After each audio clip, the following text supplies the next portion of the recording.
আপি উঠ উঠ উঠ, আপিকে ওঠা ওঠা ওঠা, আয় আপি উঠ, আমি তোর সাথে খেলা করব। তুই এখনো পড়ে পড়ে ঘুমোচ্ছিস?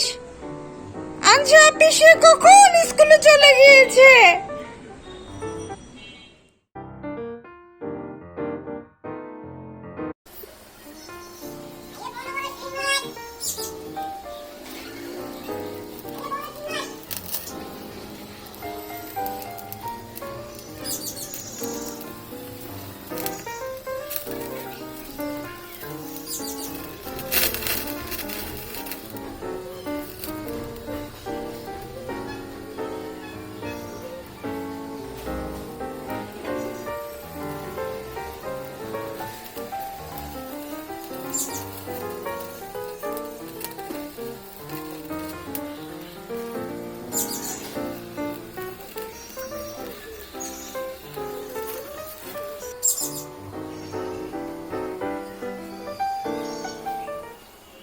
আসসালামু আলাইকুম সবাইকে।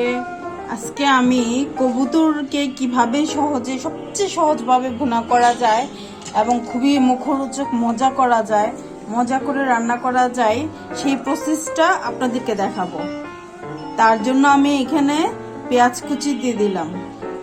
যারা নতুন রাঁধুনি আছো তারা আমার এই রেসিপি দেখে খুব সহজেই কবুতর খুবই মজাদার করে রান্না করে পরিবারকে পরিবেশন করলে খাবারের সময় খেয়ে খুশি হয়ে যাবে। আমার এই রেসিপি ফলো করে রান্না করলে খুব সহজে রান্না করতে পারবে। এখন আমি এই যে দারচিনি, তেজপাতা, লবঙ্গ, গোলমরিচ, এলাচ সবকিছু গরম মশলা দিয়ে দিলাম। এখন এখানে আমি 3 টেবিল চামচ আদা রসুন বাটা দিয়ে দিব। এখন 3 টেবিল চামচ আমি আদা রসুন বাটা দিয়ে দিলাম। এখন এর মাঝে হলুদের গুঁড়া, মরিচের গুঁড়া, লবণের গুঁড়া, তো হলুদের গুঁড়া দিয়ে দিলাম, যে 1 টেবিল চামচ মরিচের গুঁড়া দিয়ে দিলাম। ঝালটা তোমরা কম বেশি করে নিতে পারো, তোমাদের পরিমাণ মতো দিতে পারো। এখন আমি 1 টেবিল চামচ লবণ দিয়ে দিলাম। যেহেতু এটা কবুতরের মাংস, আমি এখানে আধা চামচ গরম মশলা দিয়ে দিলাম। তারপর 1 টেবিল চামচ জিরের গুঁড়ো দিয়ে দিলাম। এখন আমি আমার পরিমাণ মতো তেল দিয়ে দিব। তোমরা তোমাদের পরিমাণ মতো তেল দিয়ে দিবে। এখন আমি কবুতরের মাংসের সাথে সবগুলো উপকরণ হাতে ভালো করে মাখিয়ে নিব।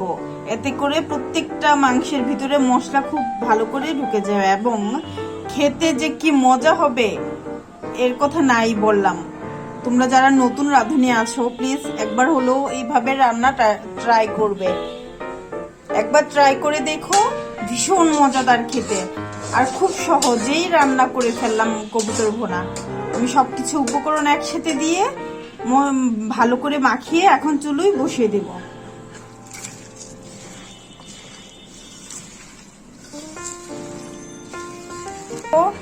কত সুন্দর হয়েছে দেখতে। আমি হাতে ভালো করে মাখিয়ে নিলাম। আর অবশ্যই তোমরা সবাইকে বলবো সরিষার তেলটা খাওয়ার চেষ্টা করো। সবকিছুতেই ভেজাল। খাঁটি সরিষার তেলটা আমাদের শরীরের জন্য খুবই উপকারী। এই তো এখন আমি চুলোয় বসিয়ে দেব। তো চুলোয় আগুন দিয়ে দিলাম। এখন কড়াইটা বসিয়ে দেব। চলো এখন ঢেকে দেব। এটা আর কোনো মশলা কোনো কিছুই দিতে হবে না। আমি এটার মধ্যে আর কিছু পানিও দিতে হবে না। জাস্ট এটাকে আমি এখন ঢেকে দিব আর অল্প কিছুক্ষণ পর পর একটু নেড়ে দিব।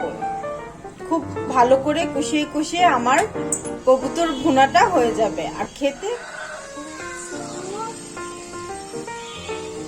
এই তো একদমই পানি ছাড়া, আর অন্য কোনো মশলা আমি অ্যাড করিনি। মাখানোর মধ্যে যা দিয়েছি তাই। এখন এটাকে একটু নেড়ে চেড়ে দিব।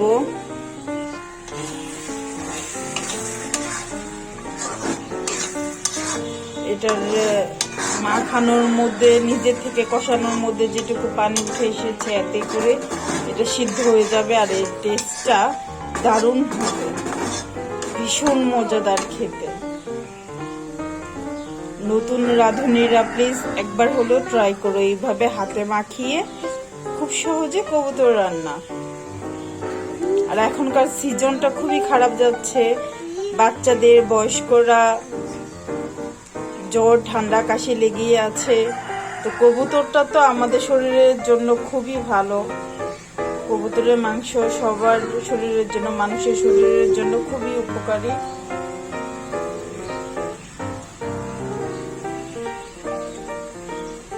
এখন আমি একটু ঢেকে দিব, আর 2-1 মিনিট সিদ্ধ করলেই হয়ে যাবে।